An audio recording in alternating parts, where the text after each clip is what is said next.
em busca da excelência espiritual, em busca de entender do Senhor formas, meios que nos levam a sermos mais parecidos com Jesus.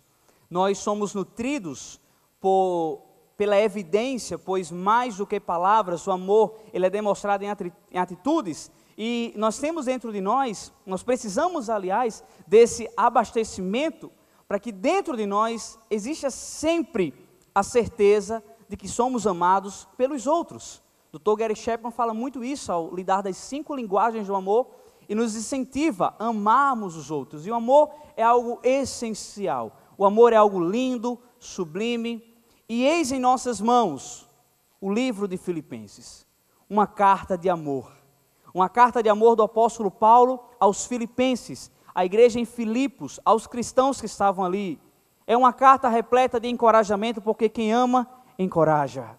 É uma carta que em alguns momentos existe em si uma palavra dura de disciplina, pois quem ama, disciplina. É uma carta, sabe, de apoio, pois quem ama, apoia.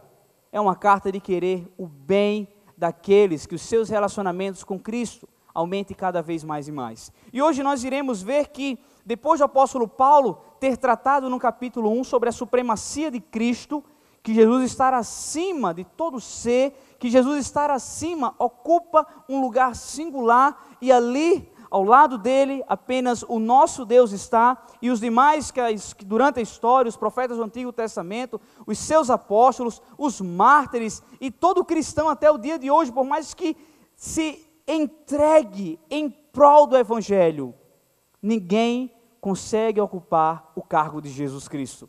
E depois disso o apóstolo Paulo diz que assim como Jesus se entregou, pois excelência espiritual é você abrir mão da sua vontade. Excelência espiritual é você se conscientizar que a autoavaliação deve levar todo cristão, deve nos levar a um nível profundo de autonegação. E ele fala o exemplo de Jesus, que embora sendo Deus, abriu mão da sua natureza divina, não a perdendo, mas conciliando com a sua natureza humana, e logo assim sujeitando-se à dor, a sofrimento e à morte na cruz, punição mais severa e vergonhosa que poderia existir em seu tempo. Então, Jesus abre mão da sua divindade, ele abre mão de estar ao lado de Deus e vem aqui à terra, torna a dizer, ele não perdeu a natureza divina, mas teve que conciliar com a natureza humana. O apóstolo Paulo, ele é exemplo de uma autonegação, de uma autorrenúncia. Depois ele fala sobre Timóteo e Epafrodito. Timóteo, seu filho na fé, e Epafrodito, aquele que foi até Roma, levar uma oferta da igreja de Filipos para Paulo. E ali quando chegou, passou um feedback de como aquela igreja estava, pois foi uma igreja fundada pelo apóstolo Paulo, há 10 anos aproximadamente, antes do momento que ele estava preso em Roma, e teve também que negar sua própria vontade e seu querer em prol do Evangelho. No capítulo 3, o apóstolo Paulo fala de uma cidadania que nós temos, que todo cristão tem. Ele traz à memória a perspectiva da glória, entender que há uma esperança que rega a nossa fé, há uma esperança que direciona os nossos passos, e essa esperança é a nossa pátria celestial. Amém? É onde estarmos face a face com o nosso Deus. E depois de falar sobre esse alvo, que nós precisamos manter o alvo, o apóstolo Paulo inicia no capítulo 4, trazendo mais algumas instruções, que nelas nós iremos meditar e retirar algumas lições sobre excelência espiritual. Então, por favor, abra sua Bíblia no livro de Filipenses, capítulo 4, e nós meditaremos do versículo 1 ao versículo 7.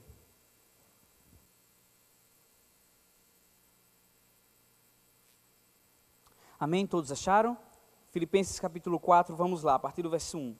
Portanto, meus irmãos, a quem amo e de quem tenho saudade, vocês são a minha alegria e a minha coroa. Permaneçam assim firmes no Senhor, ó amados. O que eu rogo a Evódia e também a Sintique é que vivam em harmonia no Senhor.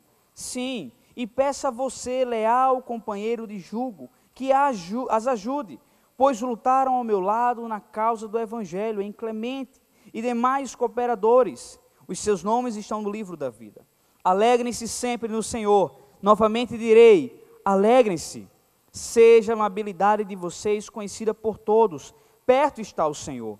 Não andem ansiosos por coisa alguma, mas em tudo, pela oração e súplicas, e com ação de graças, apresentem seus pedidos a Deus.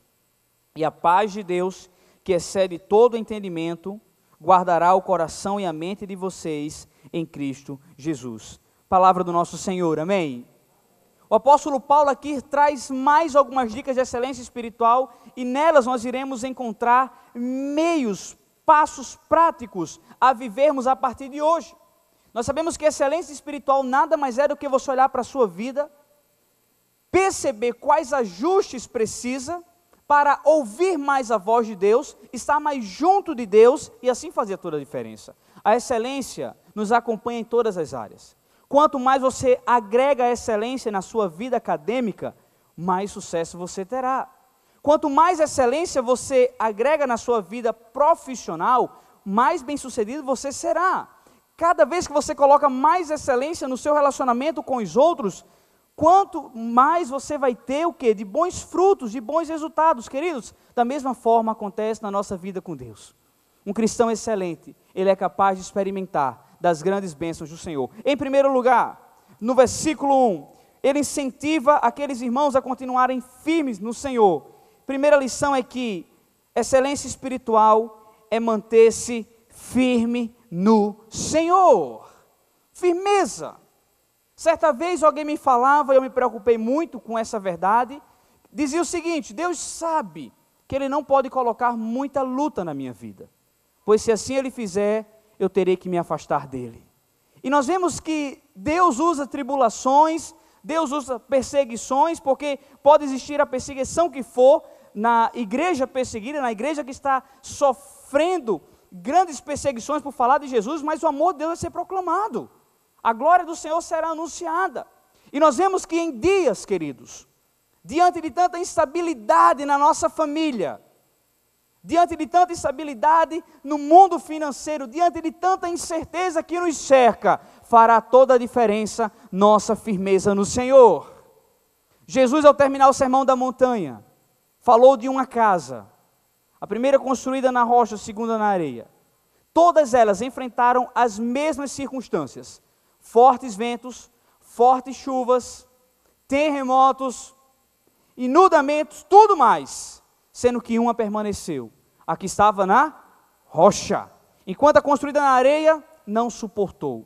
Assim ele disse: aquele que obedece à minha palavra e a vive, ele será comparado a uma casa construída sobre a rocha. Então, firmeza no Senhor. Mas eu tenho algo para falar. Para estar firme no Senhor, precisamos buscar mais o Senhor. E se você não tem lido a Bíblia, na quantidade de vezes que você lê o seu WhatsApp, você não está firme no Senhor.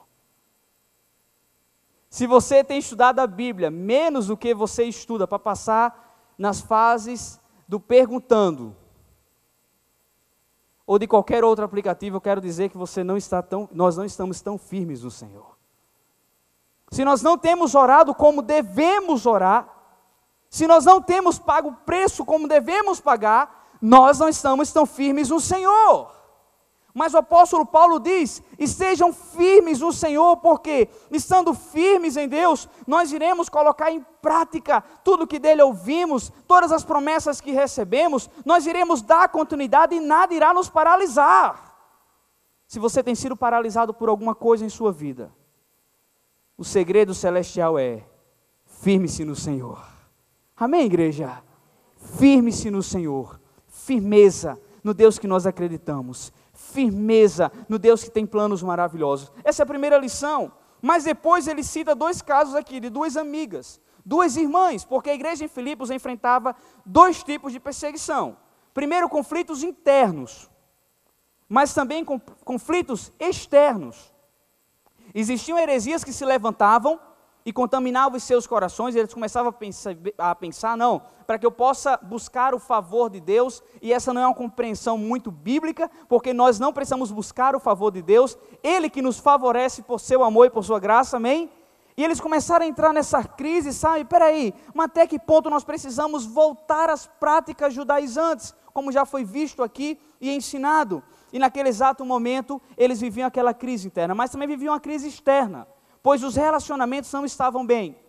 Segunda lição de excelência espiritual. Ser excelente espiritual é viver a harmonia nos relacionamentos. Leia comigo o versículo 2. O que eu rogo a Evódia e também a Síntique é que vivam em harmonia no Senhor. Sim, e peço a você, leal companheiro de jugo, que as ajude, pois lutaram ao meu lado na causa do Evangelho, com Clemente e meus demais cooperadores. Os seus nomes estão no livro da vida. Paulo não apenas advertiu eles, mas também estava disposto a conscientizá-los que Evódia e Síntique eram duas irmãs que ocupavam posições de liderança na igreja e precisavam estar unidos. Para avaliarmos se temos sido excelentes espirituais na harmonia, é necessário chegar a uma conclusão. A sua abordagem para tratar o assunto que for com o outro tem criado pontes ou abismos. Se a nossa forma de falar com o outro, se a nossa forma de repreender o outro, se a nossa forma de corrigir o outro, se a nossa forma de estimular o outro, se a nossa forma de encorajar os outros que estão ao nosso redor, quem é o nosso próximo? Aquele que está ao nosso alcance, vem sendo uma forma de construir pontes, nós estamos sendo excelentes espirituais. Mas quando acontece abismos que nos separam, abismos que fazem com que mesmo diante de uma ligação existam ilhas que não permitem contato, eis aí uma área que precisa ser melhorada, eis aí uma área a ser refletida, pois cristianismo é pensar no outro. Muitas vezes nós ficamos em dúvida, Senhor, é isso que o Senhor tem para a minha vida? Existem 3 princípios que eu uso e quero aconselhar que cada um de nós possamos continuar usando. Se você não sabe, coloque em prática a partir de hoje. Se você já o faz, eu quero te estimular a continuar. Para que você saiba se é de Deus ou não, isso que você deseja, isso que você quer, é necessário fazer 3 perguntas, nessa escala que eu vou apresentar a vocês. Em primeiro lugar, Senhor, tu concordas com isso? Primeira questão. Segunda, Senhor, eu vou abençoar a vida daqueles que me amam com isso que eu desejo? E por fim, em último lugar, me fará bem? Mas perceba que nós somos tendenciosos a primeiro pensar em quê? Peraí, deixa eu ver se vai me fazer bem. Enquanto que o cristianismo é isso, ame o Senhor acima de todas as coisas e ao teu próximo como a ti mesmo. 1 João, o apóstolo João é claro, aquele que não ama seu irmão que vê, não pode amar o Senhor que não vê. E se ficarmos mergulhados nas nossas razões, nós iremos perder a razão diante de Deus. Pois entre o amor ou a razão, eu te aconselho a ficar com amor. Amém, igreja? Ficar com amor. O amor que cria pontes, o amor que tudo suporta, o amor que pede a Deus, pois apenas Ele pode transformar o coração dos outros, apenas o Senhor que pode mudar as circunstâncias. Então, harmonia nos relacionamentos. Paulo solicita a ajuda de um líder da igreja, que ele não nomeia para auxiliá-los, a fim de reconstruírem pontes em vez de cavar abismo. Precisamos exercer na igreja o ministério da reconciliação. O cristão precisa entender que Deus nos dá esse ministério da reconciliação. Chegarmos lá, tentar reconciliar. Chegar lá, tentar entender, calma, peraí, vamos agir como pacificadores. Vamos respeitar o outro. E eu pensava, e desde já abro aqui para que possamos refletir como consumidores que nós somos das mais diversas áreas. Mas nem por ser consumidores nós precisamos estar agredindo ninguém verbalmente. E aí eu trago um princípio do pastor Bill Hybels: fale a verdade sem tirar sangue de ninguém. O que é isso? Fale a verdade sem machucar. Fale a verdade sem matar quem está ouvindo. Vá atrás dos seus direitos sem acabar com ninguém, sem ameaçar ninguém, sem querer explodir com ninguém, porque é isso que o apóstolo Paulo nos fala aqui. Nós precisamos entender que excelência espiritual é viver essa harmonia. Amém, igreja? Excelência espiritual cria pontes. não seja instrumento de abismos. Crie pontes com os seus filhos. Crie pontes com os seus irmãos. Crie pontes com o seu cônjuge. Crie pontes com seus amigos de trabalho, ao invés de colocar abismos. Pois aí está a diferença do cristão, que ama o Senhor e ama a mais bela criação de Deus, que é o ser humano. Terceira lição, depois de ele falar que a excelência espiritual é estar firme no Senhor, depois do apóstolo Paulo dizer que a excelência espiritual é viver em harmonia nos nossos relacionamentos, olha o belo ensinamento que ele traz no versículo 4, leiam comigo. Alegrem-se sempre no Senhor, novamente direi, alegrem-se. Vamos ler todos juntos, por favor? Alegrem-se sempre no Senhor, novamente direi, alegrem-se. O apóstolo Paulo fala aqui de uma alegria, e eu quero te dizer que a nossa alegria, a alegria do cristão tem nome. Você sabe qual é o nome da nossa alegria? Jesus Cristo. Meu irmão, não é sua alegria não, então dá uns 50 amém aí. Tua alegria tem nome, é Jesus Cristo. Tudo muda quando nós entendemos que a nossa alegria é o dono da alegria. A nossa alegria é o que está mais interessado em nossa alegria.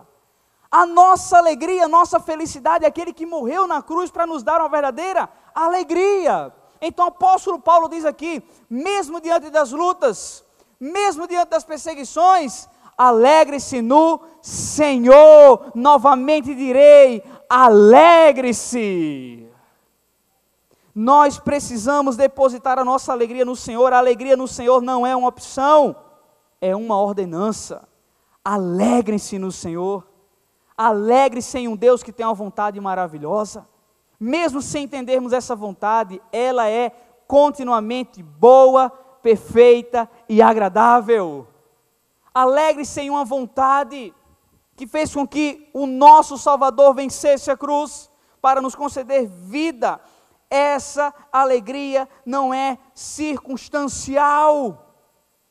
O apóstolo Paulo, se fosse viver pelas circunstâncias, ele teria escrito uma carta repleta de amargura, pois a injustiça o cercava. Ele estava preso em Roma por ter pregado Jesus Cristo. Ele estava preso de forma inocente. Ele estava preso de forma injusta. Mas ele sabia que não era uma cela que poderia acabar com a sua alegria. Ele sabia que não seria uma punição injusta que iria acabar a sua alegria, porque a sua alegria tinha nome. Quem pode me falar o nome da alegria do apóstolo Paulo? Jesus Cristo.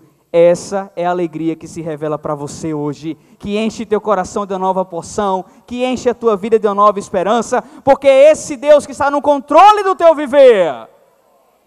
O dono da nossa alegria, meus amados, é o autor da nossa história. O dono da nossa alegria é aquele que está hoje, dia e noite e dia, como o grande sumo sacerdote, intercedendo por mim e por você. O nome dele é Jesus Cristo. Nossa alegria tem que ser cristocêntrica. Nossa alegria é uma pessoa e não ausência de problemas. Nossa alegria precisa estar centrada em Jesus Cristo. Quem tem Jesus, experimenta essa verdadeira alegria. Quem não tem, pode ter momentos de alegria, mas nunca a alegria verdadeira. Quem tem Jesus é feliz todo o tempo.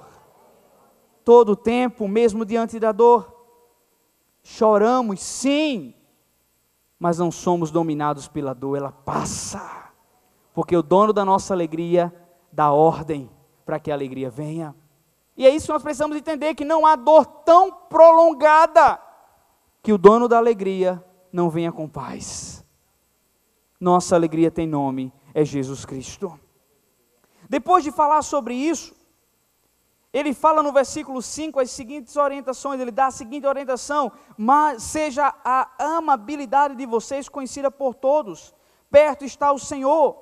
Existem palavras em línguas específicas que não conseguem ser traduzidas ao pé da letra em outras línguas.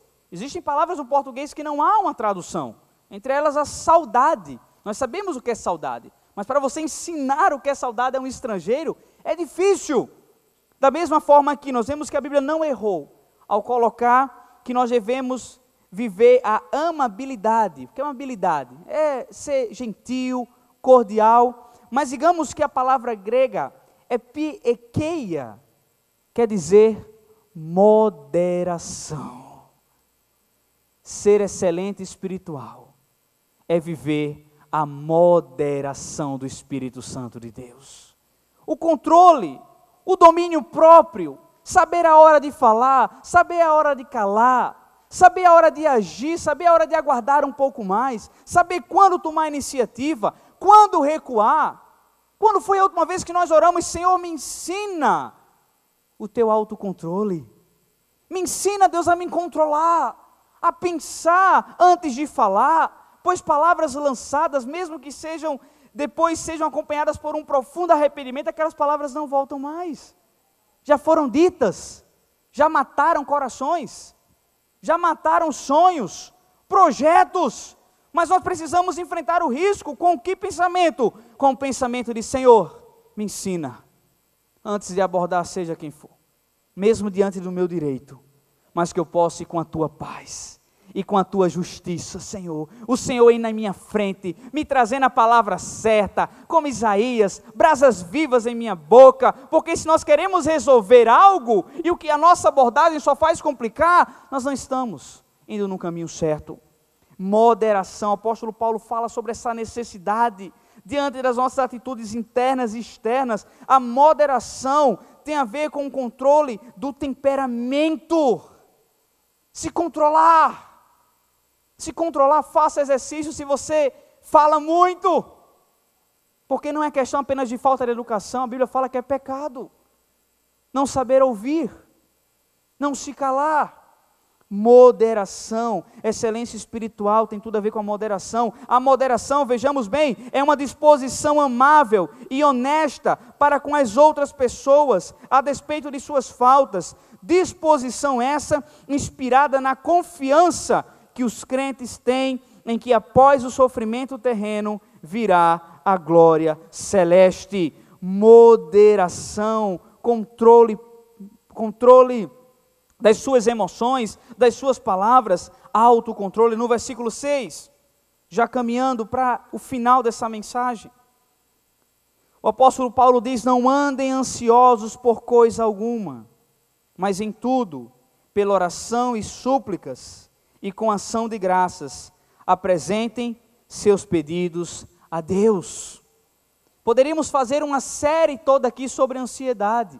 Eu teria apenas alguns minutos para falar sobre esse assunto tão extenso, tão grande, mas eu quero lhe convidar, se você puder, uma das pregações feitas aqui na Cidade Viva, nós falamos sobre como vencer a ansiedade. Você pode colocar no YouTube, Vencendo a Ansiedade, durante 40 minutos, eu estou ali falando sobre ansiedade, como entender as armas de Deus, os instrumentos de Deus, para que não possamos ser vencidos por esse mal. A ansiedade hoje, de acordo com a Organização Mundial de Saúde, afeta mais de 50% da população.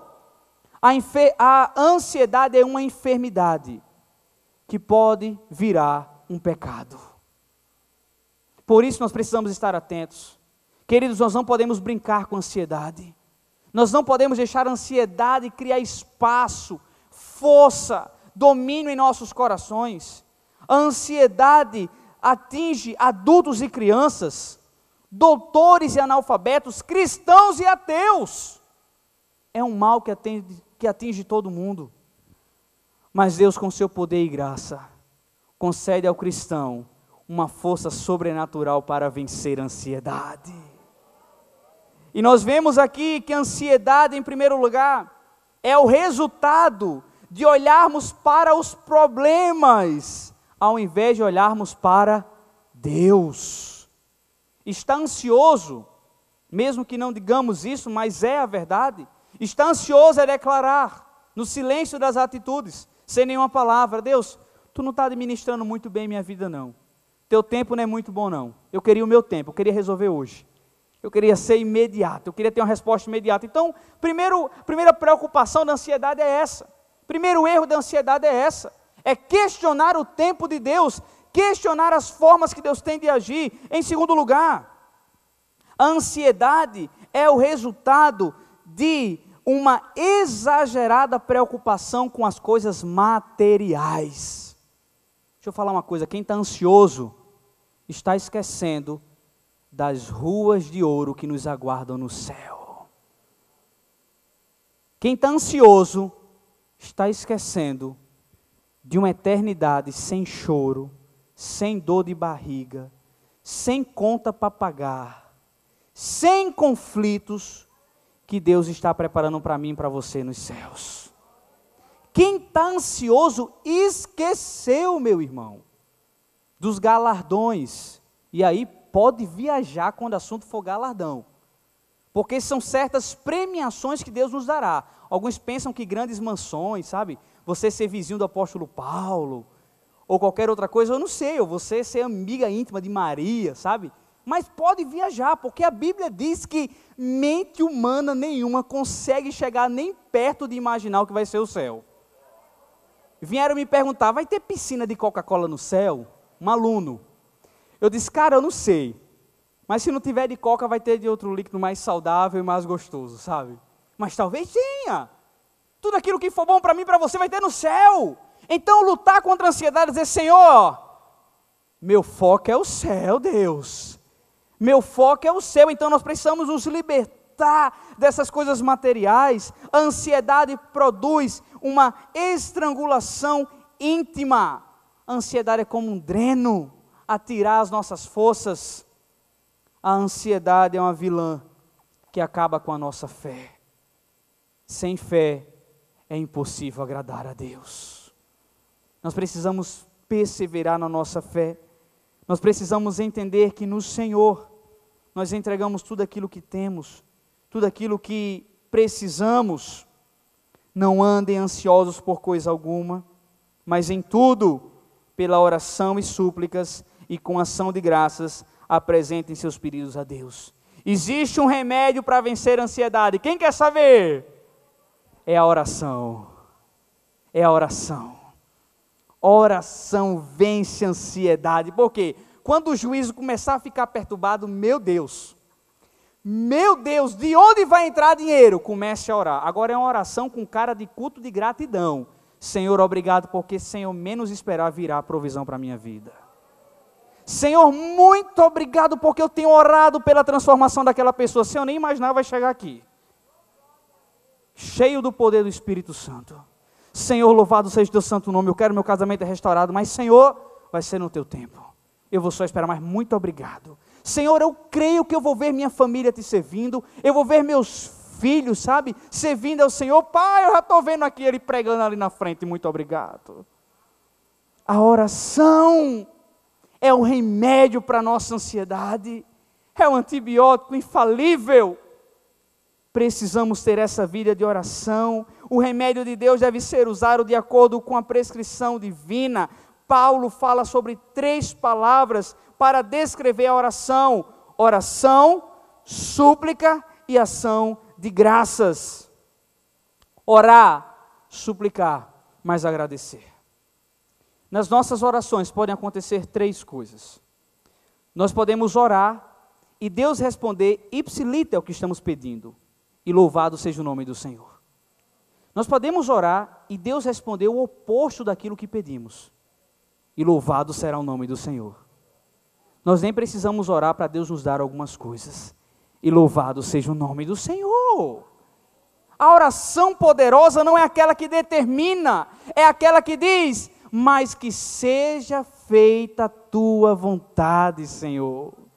A oração poderosa é aquela que se quebranta e diz, Senhor, não o meu querer, mas o teu, não o meu tempo, mas o teu, não a minha estratégia, mas a tua, Senhor. Essa é a oração que nos ajuda a vencermos a ansiedade. E por fim, para finalizarmos essa reflexão aqui de forma empolgante e motivadora, o apóstolo Paulo diz que depois de vencermos a ansiedade com a oração, a paz de Deus, que excede todo entendimento, guardará o coração e a mente de vocês em Cristo Jesus. Excelência espiritual é entender que existe uma paz que vem na hora certa. Excelência espiritual é clamar ao Senhor: Pai, não abandone de mim a tua paz. Que a paz do Senhor esteja em nossos corações. Em nome de Jesus, amém. Vamos aplaudir a Deus por essa palavra.